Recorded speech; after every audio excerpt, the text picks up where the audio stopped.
Hi, everybody. This is Silvio Canto in Dallas, Texas on Thursday, November the 8th, and welcome to our video commentary. Well, we have a new political reality in the United States. We have a Congress now run by the Democrats. The Senate will continue to be run by the Republicans, but the Congress, the House of Representatives, will be run by the Democrats. They will have a majority. It happened, of course, on Election Day when the Democrats won 37 districts. 37, they needed to pick up 23 to have a majority. So now, because of those 37, they're going to have a majority of about 14 or 15 seats in the House of Representatives. So it's not a big majority. In fact, it could actually become a problem for them having such a small majority. But they have the majority. They will run the committees and they will run the House.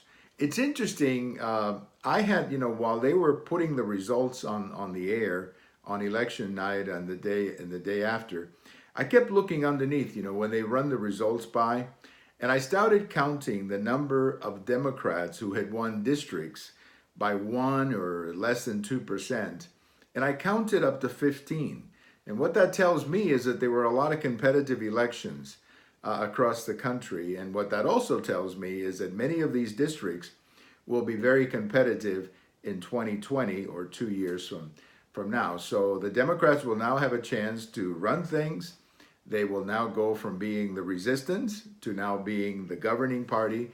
And I think that obviously presents challenges and some opportunities. The reason I think the Democrats did so well, there's really two reasons. Number one, history always hurts the president, as you probably know.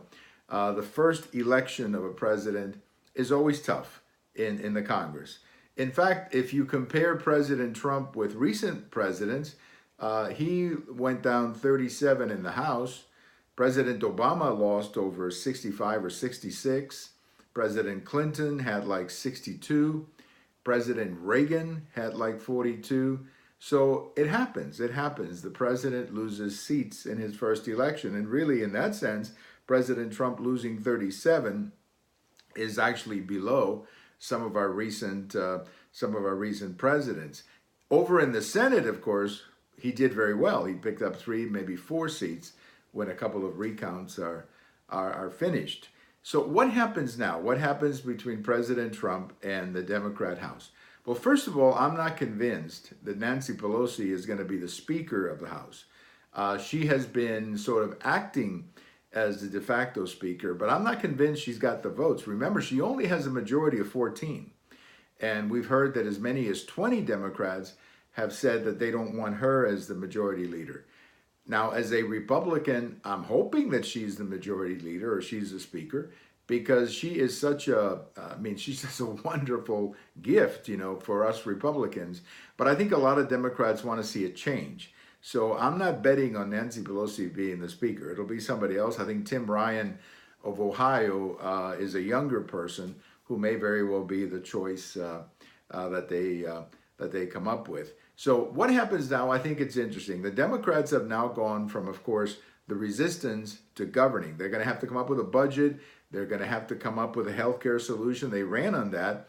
They were very effective using healthcare in this campaign. I mean, they were demagoguing the issue, but nevertheless, it worked for them, the whole question of pre-existing conditions. But I think they're going to find out pretty soon that this is a much more complicated topic when you have to deal with it in the real world than it was in the campaign. So I'm expecting a lot of divisions within the Democrat Party. There are a lot of problems in the Democrat Party because they represent different parts of the country and all of that. So this is not really a united Democrat Party. And I think we're going to see that as they try to pass legislation and get some things done. President Trump has the opportunity to work with him. I hope some things get done. I like to see some things get done on healthcare and so on. But it's going to be a challenge. It's going to be a challenge because, as I said, there are going to be divisions within the Democrat Party. And I think we're going to see all of those divisions as they sit down and try to get some